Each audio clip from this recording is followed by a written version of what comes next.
Good morning, everyone. This is Mr. Bowman. Sorry I can't be there today, but I want to get you started on Chapter 8 anyway. So, here's what I'd like you to do today. I'd like you to watch this video, pause it at certain times, which I will tell you, and then I will give you time to work on a few of these problems, then unpause it and watch a little bit more and try some more.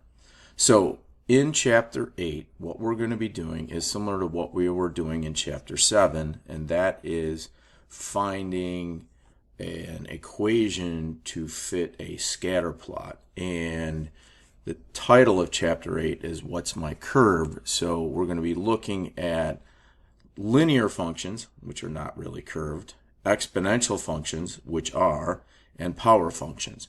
So today what I want to do is to have you practice a little bit with differentiating between those three types of functions. So as you know from chapter 7, linear functions have a slope and a y-intercept. One of the things that you will notice about linear functions is that they have a constant rate of change, i.e. a constant slope, whereas exponential and power functions do not. So what I want to do is start out with a few simple examples, and we'll start with number 1 here. And number 1, you will see that there is a pattern, and the pattern for number 1 is 43 to 45, so there's an increase of 2, and then 45 to 47, there's an increase of 2. And if we take 43 to be the initial value, or the value when x is equal to 0, we have a linear equation with a y-intercept of 43 and a slope of positive 2. And you can plug values like x equal 8 into that and find the value of y at x equal 8 is 59.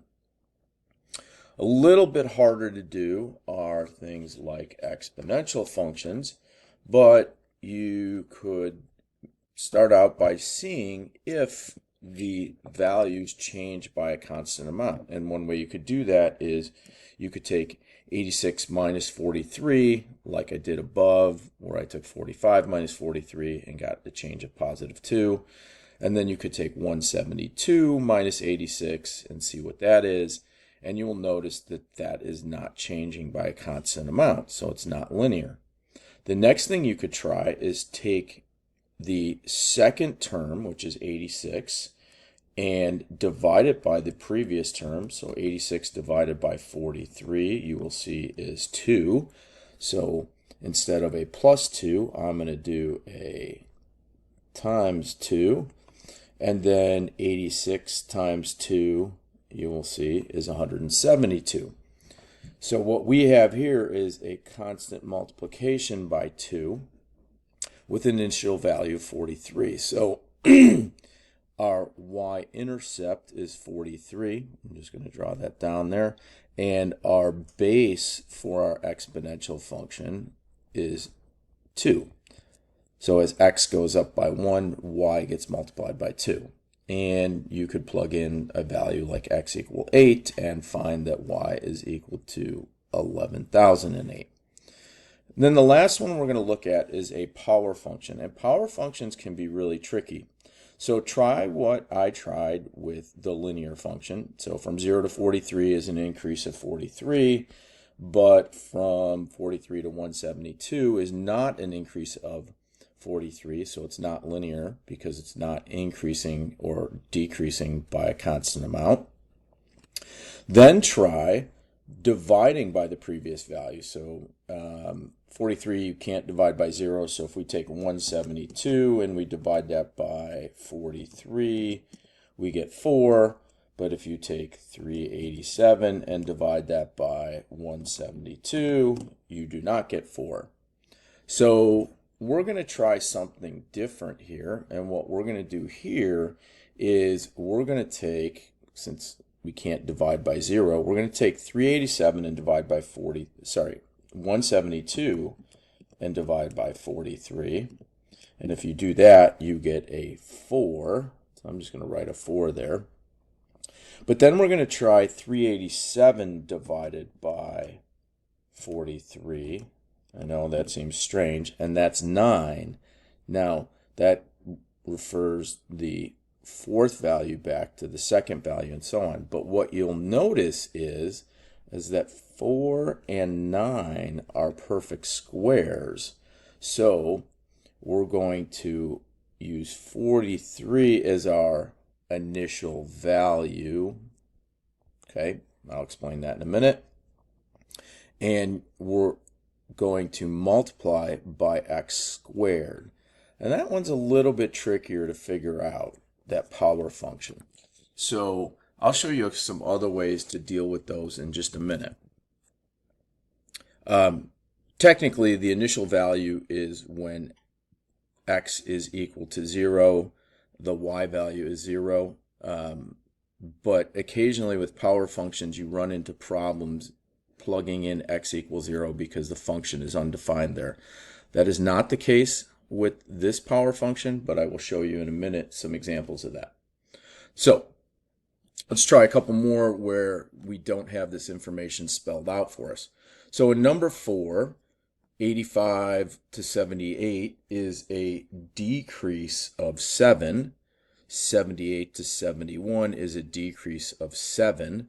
So this is a constant rate of change, so I know it's a linear function. I know that the y-intercept is 85, and I know that y is decreasing by 7 every time x goes down by, or goes up by 1. And again, you can plug in x equal 8 and figure out what the value of y is if you need a little practice with that. In the next one, if we try the difference between 85 and 595, that is going to be 510. And the difference between 595 and 4,165 is not 510, so it's not a linear function. But what you could do then is you could take 595 and divide it by the previous term, 85, and that is 7, so that's a times 7. And then you could take 4165 and divide it by the previous term, 595, and that is a times 7. So anytime we're multiplying, not adding or subtracting, but multiplying by a constant amount, we have an exponential function. And our function is going to be the initial value, 85, times what we are constantly multiplying by, the base, raised to the x power. And then the next one is, I'm going to tell you ahead of time, it's a power function. You can try the difference between 85 and 10,880, and 10,880 and 185,895, and it's not constant. You can try dividing 10,880 by 85, and then seeing if you get the same result when you take 185,895 divided by 10,880, then you don't. So another approach to that is take 10,880, the second term, divided by the first term, 85, and you get 128. Since we know it's not linear or exponential, what we're going to do is we're going to take the next term and divide by the first term. So 185,895 divided by 85 gives you 2187. Okay? Now, you might be thinking, all right, how's that relevant? But 128 is a power of 2. And you might have to play around with that a little bit, but it is 2 to the 7th power. 2,187, on the other hand, is 3 to the 7th power. So what I see here is a power function developing, and it would go like this. Y is equal to 85 times x to the 7th. So what I'd like you to do right now is pause the video and try a few more of these. And if you get stuck, I'm going to show you an example of one, like number 16. And actually, I'm going to show you how to do, let me let me go back. I'm going to show you how to do 6, the one we just did, using Desmos if you get stuck. So if you want to stop and pause the video right now, you can do that. If not, hang tight for a second and we'll jump over to Desmos and I'll show you how to do this. So here's Desmos. I have entered the values that I've been given, 85, 10,880, and 185, 895, and I put in X values of 1, 2, and 3. The reason I did not use 0 is because with power functions, if you have a power function like x to the negative 1, where you have a variable in the denominator, you cannot use x equals 0 because the function is undefined there. So as you know, if you put this data in and you hit that zoom button there, it will show you your scatter plot. Now what we're going to do is we are going to go and we're going to add regression. This is clearly not linear. I can see that by looking at the scatter plot and the line of best fit, and the value of r is not 1. But I can try exponential, and I have an exponential function that fits that. Or I can try power, and I have a power function that fits that. Now you will see that power function is the power function that we came up with. Occasionally, you will get an exponential function and a power function that will both work, in which case you can go with either one. So right now I'd like you to pause the video, try some of these, use Desmos if you have to, and then we'll come back and I'll explain to you how to do the rest of the activity.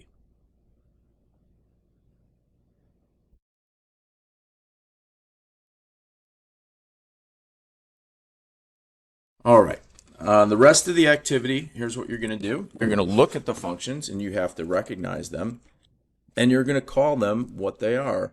And it's going to be really straightforward. So for example, if I look at letter A is linear because I can see its y-intercept of 2 and its slope of 5.